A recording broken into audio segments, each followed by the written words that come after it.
Probably. Oh, God. And took out the big log over Yeah, the door. right. Oh, that thing was huge. Oh, Yeah. man. Devastating. You know, I went, when it first started, Nana called me, so we ran down to Emerson Gulch and we started dropping trees. Then she, cutting on trees, then she goes like this, I had my ear thing on, and the fire was over there. It's right next to us almost. I'm running up the hill, and you can feel the heat on your back. Yeah. And she's carrying the gas and the oil at the drop. Oh, geez. And I thought the chainsaw, and I said, no, I said, drop it. Well, we carried it up there and got some of her stuff out. And then it was right behind us. It was going to burn us. If it was there any longer, we would have been cooked. After the fire, I tried to help some people make a fire break on the Emerson Gulch where the fire started. And we went down there, me and this lady friend of mine, and tried to make a fire break by cutting trees down. And next thing you know, the fire was on us. And we had to run up this hill a couple hundred yards, and it was right on our backs. We didn't leave when we did. I wouldn't be here right now talking. And it was the scariest thing I ever went through in my life. And I never, ever want to do that again. I won't do that again. Tell me about the fire. It was I mean, so hot and blasting. It was so loud. You couldn't even hear it. I was just too close. I mean, it was just, you're just like dumbfounded. You just want to get the hell out of there. And the status of your home, sir? It made it. I live in the town, and right now, so far, it's okay. Thank God. But a lot of my friends lost a lot of, oh God, it's so sad. So many people I know lost their homes. And I'm just lucky. I just went out. I feel bad. You really should. I offered it to your dad. I said, "Are you gonna come?"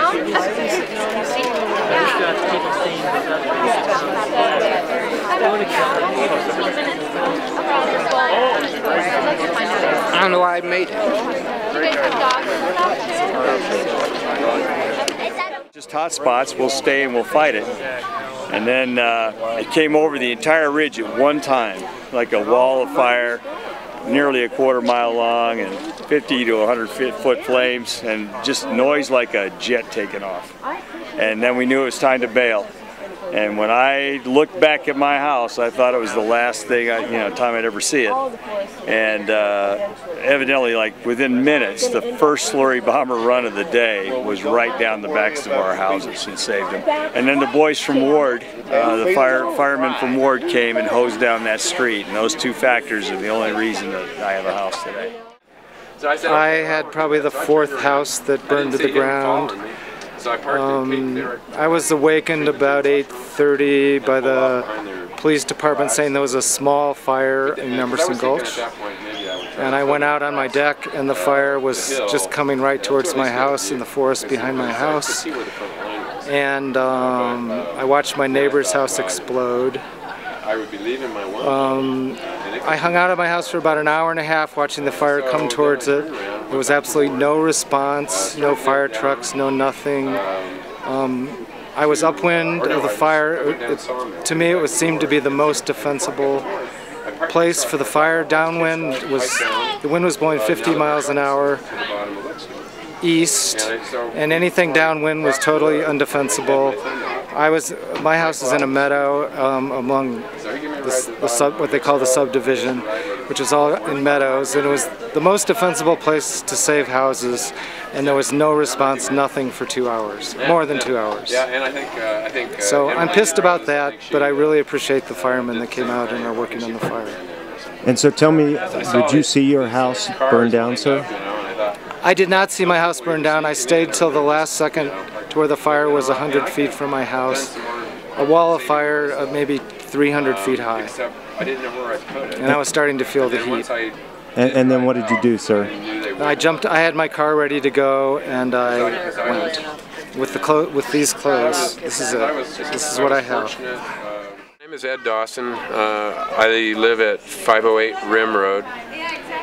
I wasn't at home at the time the fire started, but I was informed by my wife, who was at home, that there was a fire and she wanted to know where my laptop was. She grabbed my laptop, her computer, and a couple pictures, and was out of there because there was a mandatory evacuation, and she could see the fire coming up the hill in the direction of our house, and so we're grateful for that. I was frustrated at first that we couldn't get any information about the status of our place and our neighbors' places. So I connected with a few people, including members of the fire department, and was able to return later on the night before last to take some pictures and experience firsthand what was left of the houses on Rim Road. In the status of your house, sir? It was completely demolished. And my shop, my two-story wood stained glass art studio, totally gone.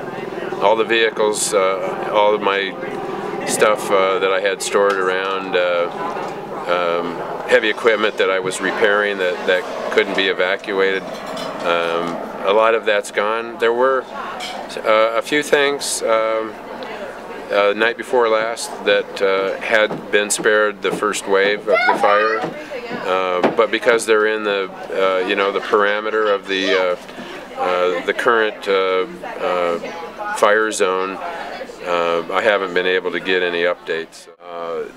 The fact that resources have come through even federally to save what all of us consider to be the most unique quality about living in the area, and that would be the historic town of Gold Hill, which was always the attraction for my family, who's been up there since '73. I have two daughters that went through the Gold Hill School, so all the memories attached to the town and all the wonderful people that live there, and I've owned property in the town that's surviving, and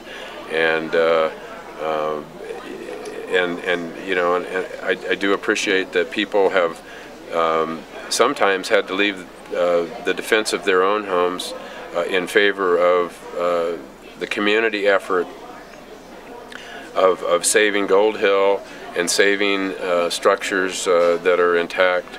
But even when structures go, as long as the people are safe, then there's a future for Gold Hill, and Gold Hill's been through other fires. I think Gold Hill's burned down 3 different times in different locations,